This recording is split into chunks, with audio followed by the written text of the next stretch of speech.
কুমিল্লা ৮ বরুড়া আসনের দুই প্রার্থীর হলফনামার তথ্য প্রকাশ। কার সম্পদ কত?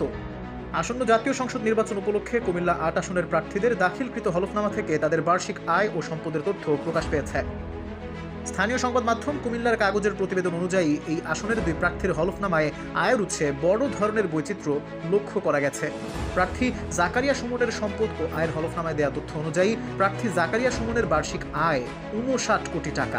বিপুল এই আয়ের বিপরীতে তিনি প্রতি বছর ১১ কোটি টাকা কর পরিশোধ করেন। বর্তমানে তার মোট স্থাবর ও অস্থাবর সম্পদের পরিমাণ দাঁড়িয়েছে ২৩১ কোটি টাকা। তার এই আয়ের উৎস ও কর প্রদানের বিষয়টি নির্বাচনী এলাকায় আলোচনার কেন্দ্রবিন্দুতে রয়েছে। অন্যদিকে একই আসনের আরেক প্রার্থী শফিকুল আলম হেলাল হলফনামায় তার প্রধান আয়ের উৎস হিসেবে শিক্ষকতার কথা উল্লেখ করেছেন।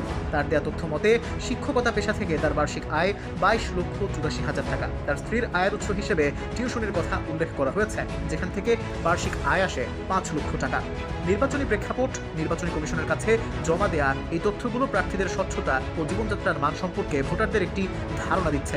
একদিকে যেমন শিল্প ও ব্যবসার সাথে সংশ্লিষ্ট বড় অঙ্কের আয়ের তথ্য উঠে এসেছে, ঠিক তেমনি অন্যদিকে শিক্ষকতার মতো পেশাজীবী আয়ের চিত্র স্পষ্ট হয়েছে। সাধারণ ভোটাররা এই হলফনামাগুলো বিশ্লেষণের মাধ্যমে প্রার্থীদের সামাজিক ও অর্থনৈতিক অবস্থান সম্পর্কে জানছেন, যা আগামী নির্বাচনে প্রভাব ফেলতে পারে বলে ধারণা করা হচ্ছে।